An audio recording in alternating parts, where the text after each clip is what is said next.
very supreme leader. Reuters. Jason Lee. Chinese President Xi Jinping emerged from a pivotal Communist Party meeting on Tuesday on par with Mao Zedong, the autocratic leader who founded the People's Republic of China in 1949.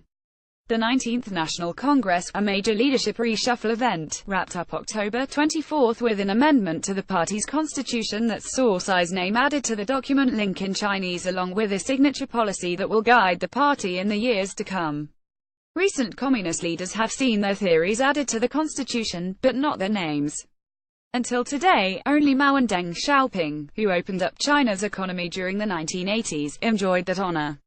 The addition of the phrase, Xi Jinping thought on socialism with Chinese characteristics for a new era, elevates the already enormously powerful Xi to the same status as the country's most revered leaders. Xi first put forward the term without attaching his name to it on October 18, when he opened the leadership meeting with a 3-hour speech. It's a broad concept that he explained in 14 parts that covered everything from party discipline to economic reform to national security. The new era appears to refer to China's next challenge, now that extreme poverty is rare, to help the country become a higher-income one.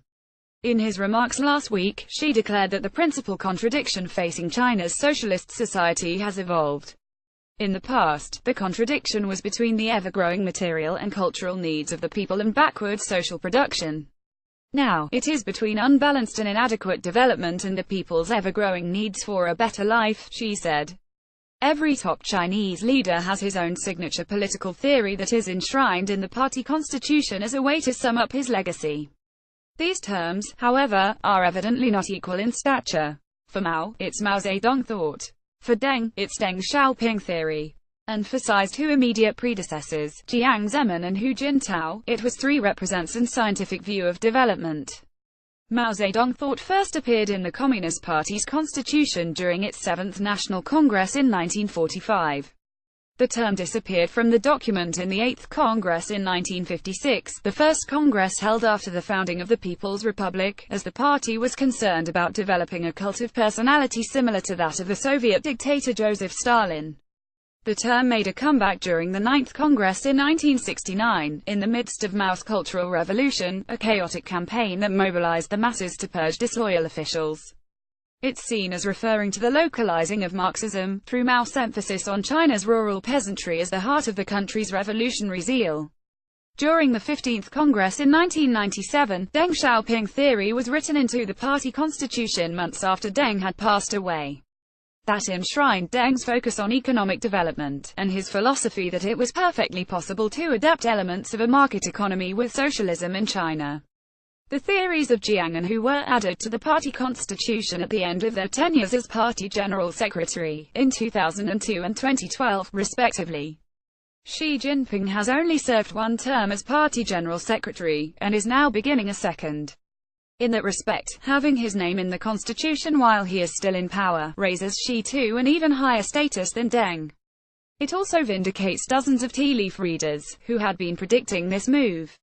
Confidence in the likelihood of it happening rose as dozens of senior party officials from the central leadership, provincial level and the military made explicit references to a tweaked version of the phrase, adding Xi's name, during discussions on the sidelines of the Congress. These included 6 of the 7 current members of the Politburo Standing Committee, the apex of the party's leadership, apart from Xi. The grand finale of the Congress actually comes Wednesday, when Xi will complete the leadership transition by leading the newly selected Standing Committee members to meet the press. The New York Times paywall and the South China Morning Post have reported the same set of names, a lineup that has no people young enough to be Xi's successor as party chief in 2022. If correct, that is a further signal that Xi could break with convention to hang on to power beyond his second term.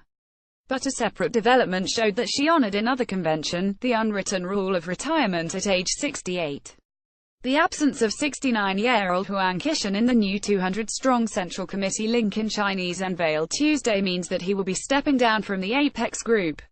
Speculation had been rife that Wang, a trusted ally of Xi, could stay in his post as the party's top graft-buster for 5 more years, which would have been seen as the strongest indicator yet that Xi himself would break with tradition in 2022, when he will be 69, and serve another term.